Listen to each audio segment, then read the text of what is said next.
Oi, oi, welcome to Spirit Boost. Don't harden your heart.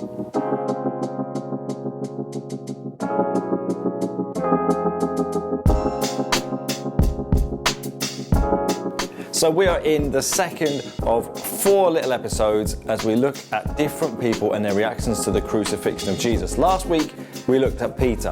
Today we are looking at Judas. Now obviously he has a pretty bad reputation. He's the guy that sold Jesus out.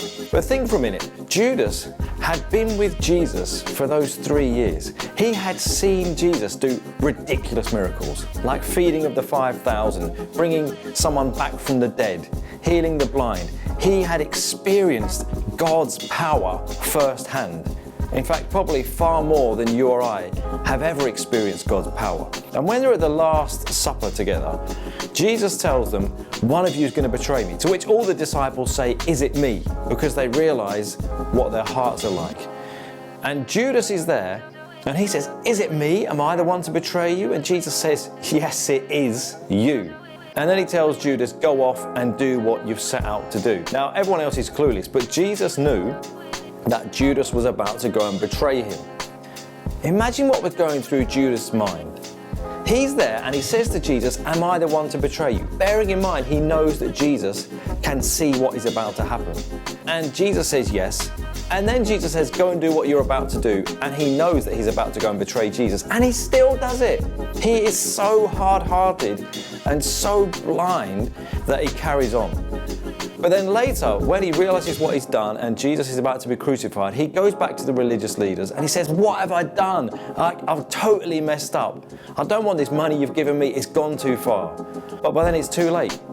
And he's filled with so much regret, he ends up killing himself. Now, hopefully you're not that far a stage, but the key is that you and me as believers, we can harden our hearts. We can be just like Judas, where Jesus is convicting us, where you can hear a sermon and it's God speaking to you. You can read the Bible and it's directly speaking into your circumstance. Another Christian friend can say something and it should convict you, but you just let it rub off. Even when God's warning you not to go and do something, maybe it's a habitual sin that you keep on doing and you know God's warning, don't do it, it's stupid, it's foolish, that's not what I want you to do. Follow my way, not your way. And yet you still carry on like Judas does.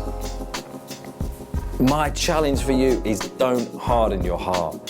Soften your heart. Ask God to come in and take away all that hardness that has stopped you from hearing His voice before it's too late. Because otherwise you'll be in a place like Judas where you'll have so much regret you realize you can't change what's happened.